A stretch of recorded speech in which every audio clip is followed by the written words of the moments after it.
నమస్కారం. మా గల్ఫ్ న్యూస్కి స్వాగతం. ప్రతిరోజు 6 దేశాల తాజా వార్తలు మీకు అందించబడుతున్నాయి.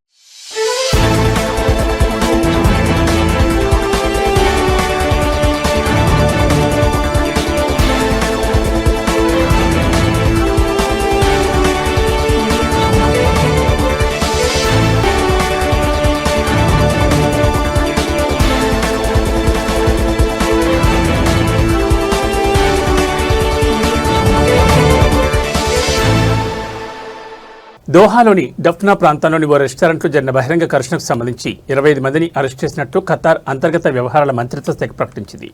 ఈ ఘటనకు సంబంధించిన వీడియోలు సోషల్ మీడియాలో వైరల్ కావడంతో అధికారులు వెంటనే చర్యలు చేపట్టారు. మంత్రిత్వ శాఖ విడుదల చేసిన ప్రకటనలో రెస్టారెంట్లో జరిగిన ఈ ఘర్షణ వ్యక్తుల భద్రత, ఆస్తుల రక్షణకు ముప్పు కలిగించడంతో పాటు ప్రజా శాంతి భద్రతలను భంగం కలిగించే చర్యగా పేర్కొంది. సోషల్ మీడియాలో ప్రచారంలోకి వచ్చిన వీడియోల ఆధారంగా దర్యాప్తు చేపట్టి నిందితులను అదుపులోకి తీసుకున్నట్లు వెల్లడించారు. వైరల్ వీడియోలో పలువురు వ్యక్తులు ఒకరిపై ఒకరు కుర్చీలు విసురుతూ పెద్ద ఎత్తున వాగ్వాదం మరియు తోపులాటకు దిగిన దృశ్యాలు కనిపించాయి. కొంతమంది ఫుట్బాల్ జెర్సీలు ధరించి ఉన్నప్పటికీ ఈ ఘర్షణకు ఏదైనా క్రీడా పోటీతో సంబంధం ఉందా అనే విషయాన్ని అధికారులు ఇంకా ధృవీకరించలేదు. అరెస్ట్ చేసిన వ్యక్తులు వివిధ అరబ్ దేశాలకు చెందినవారని అధికారులు పేర్కొన్నప్పటికీ వారు ఏ దేశాలకు చెందినవారో వెల్లడించలేదు. కేసును తదుపరి న్యాయపరమైన చర్యల కోసం పబ్లిక్ ప్రాసిక్యూషన్కు బదిలీ చేసినట్లు మంత్రిత్వ శాఖ తెలిపింది. ఈ సందర్భంగా ఖతార్ అంతర్గత వ్యవహారాల మంత్రిత్వ శాఖ ప్రజలను దేశ చట్టాలు, నిబంధనలను గౌరవించాలని కోరింది. సమాజ భద్రత, శాంతి భద్రతలకు భంగం కలిగించే చర్యలను ఎట్టి పరిస్థితుల్లోనూ సహించబోమని, చట్టాన్ని ఉల్లంఘించిన వారిపై కఠిన చర్యలు తీసుకుంటామని హెచ్చరించింది.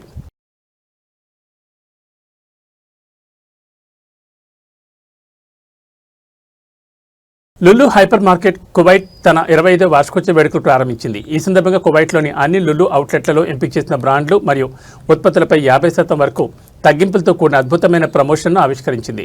నిత్యావసరాలు, కిరాణా సామగ్రి, గృహోపకరణాలు, home furniture, toys, luggage, fashion, footwear మరియు మరెన్నో సహా విస్తృత శ్రేణి వర్గాల్లో ప్రత్యేక ఆఫర్లు అందిస్తున్నారు. అలాగే లులు ఈ సంవత్సరంలో తన అతిపెద్ద టెక్నాలజీ ప్రమోషన్ అయిన లెట్స్ కనెక్ట్ను కూడా ప్రారంభించింది. ఈ క్యాంపెయిన్లో ప్రముఖ అంతర్జాతీయ బ్రాండ్ల నుంచి సరికొత్త ఎలక్ట్రానిక్స్, గృహోపకరణాలు, స్మార్ట్ ఫోన్లు, మొబైల్ యాక్సెసరీస్లు, ల్యాప్టాప్లు, గాడ్జెట్లు, డిజిటల్ లైఫ్ స్టైల్ ఉత్పత్తులపై అద్భుతమైన డీల్స్ అందుబాటులో ఉన్నాయి. వార్షికోత్సవ ఆఫర్లను పొందడానికి మరియు ఈ ప్రత్యేక వేడుక సందర్భంగా అందుబాటులో ఉన్న ఇతర ప్రమోషన్లు తెలుసుకోవడానికి కువైట్లోని ఏదైనా లులు హైపర్ మార్కెట్ బ్రాంచ్ని సందర్శించాల్సిందిగా కోరారు.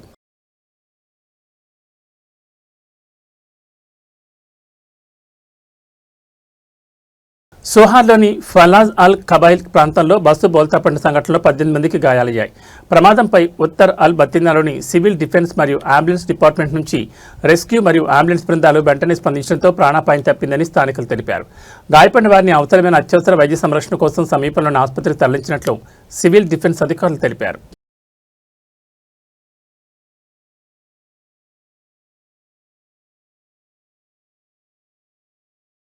సౌదీ అరేబియా సమ్మర్ తీవ్రత పెరిగే దశలోకి ప్రవేశిస్తోంది. గత 40 ఏళ్ల రికార్డుల ప్రకారం జూలై నెల సాధారణంగా ఏడాదిలోనే అత్యంత వేడిగా ఉండే నెలగా నమోదవుతోంది.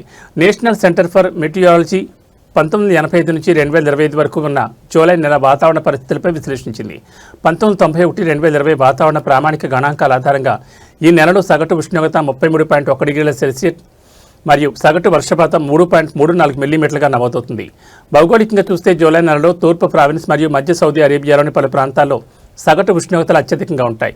ఇక్కడ కొన్ని ప్రాంతాల్లో సగటు గరిష్ట ఉష్ణోగ్రతలు 44 డిగ్రీల సెల్సియస్ను దాటుతాయి. మరోవైపు నైరుతి ప్రాంతాల్లోని ఎత్తైన ప్రదేశాల్లో ముఖ్యంగా అసీర్, అల్బాహా మరియు తాయిఫ్ ప్రాంతాల్లో అత్యల్ప ఉష్ణోగ్రతలు నమోదవుతాయి. 2016-2025 కాలంలో జూలై నెలలో అత్యధిక సగటు గరిష్ట ఉష్ణోగ్రత 2017లో నమోదైందని, అది 42.1 డిగ్రీల సెల్సియస్ చేరుకుందని కూడా రికార్డులు వెల్లడిస్తున్నాయి. 2022లో అత్యల్ప సగటు గరిష్ట ఉష్ణోగ్రత 39.66 డిగ్రీల సెల్సియస్గా నమోదైంది.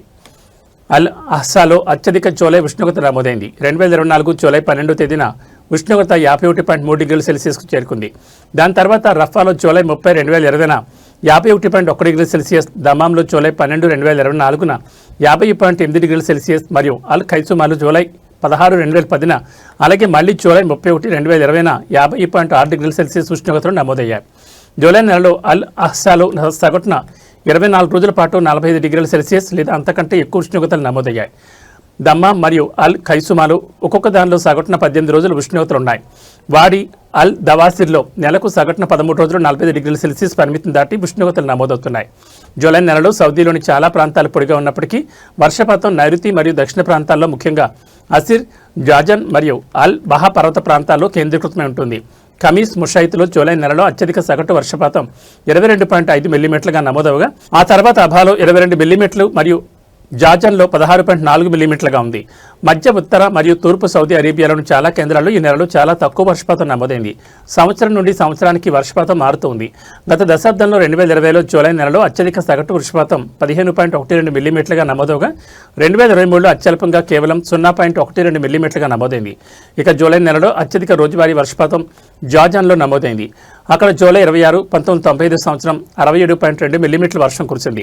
అలాగే జూలై 30, 2012న వాడీ అల్ దబాతిర్లో 47 మిల్లీమీటర్లు, జూలై 31, 1986న అల్ బహాలో 46.8 మిల్లీమీటర్లు మరియు జూలై 29, 2006న ఖమీస్ ముషాయిత్లో 40 మిల్లీమీటర్లు వర్షపాతం నమోదైందని నేషనల్ సెంటర్ ఫర్ మెటీరియాలజీ నివేదిక స్పష్టం చేసింది.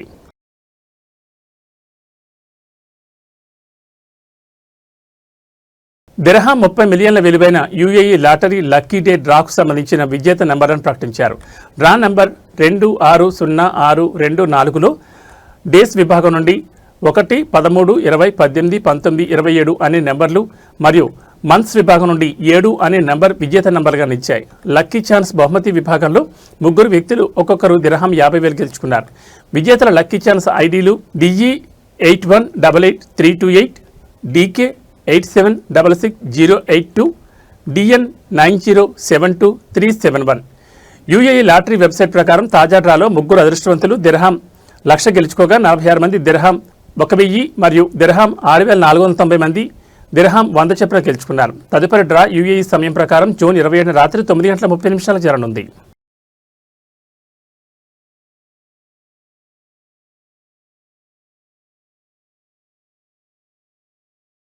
ఈ జూలైలో న్యూయార్క్లోని ఐక్యరాజ్యసమితి ప్రధాన కార్యాలయంలో సుస్థిర అభివృద్ధిపై ఉన్నత స్థాయి సమావేశం జరగనుంది. ఈ సందర్భంగా సుస్థిర అభివృద్ధి మంత్రిత్వ శాఖ బహ్రెయిన్ తన 3వ స్వచ్ఛంద జాతీయ సమీక్షను ఐక్యరాజ్యసమితి వెబ్సైట్లో పబ్లిష్ కోసం సమర్పించింది.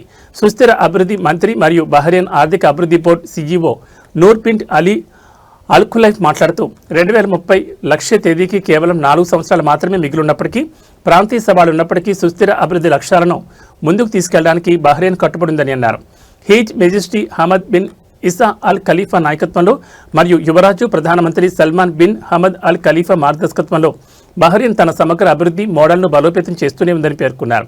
17 సుస్థిర అభివృద్ధి లక్ష్యాలను తన జాతీయ అభివృద్ధి ఎజెండాలో చేర్చి బహ్రెయిన్ చేస్తున్న ప్రయత్నాలను ప్రముఖంగా తెలియజేసింది. ఇది విద్య, ఆరోగ్య సంరక్షణ, సామాజిక మద్దతు, పర్యావరణ పరిరక్షణ, వాతావరణ చర్యలు, ఆవిష్కరణలు, డిజిటల్ పరివర్తన మరియు సమ్మిళిత ఆర్థిక వృద్ధి వంటి రంగాల్లో సాధించిన పురోగతిని వివరించింది. బహ్రెయిన్ గతంలో 2018 మరియు 2023లో స్వచ్ఛంద జాతీయ సమీక్షలను సమర్పించింది. సుస్థిర అభివృద్ధి లక్ష్యాల అమలు, ఆర్థిక పునరుద్ధరణకు మద్దతు, డిజిటల్ పరివర్తనను ముందుకు తీసుకెళ్లడం వంటి అంశాల్లో సాధించిన పురోగతిని తాజా సమీక్ష నివేదికలో వివరించారు.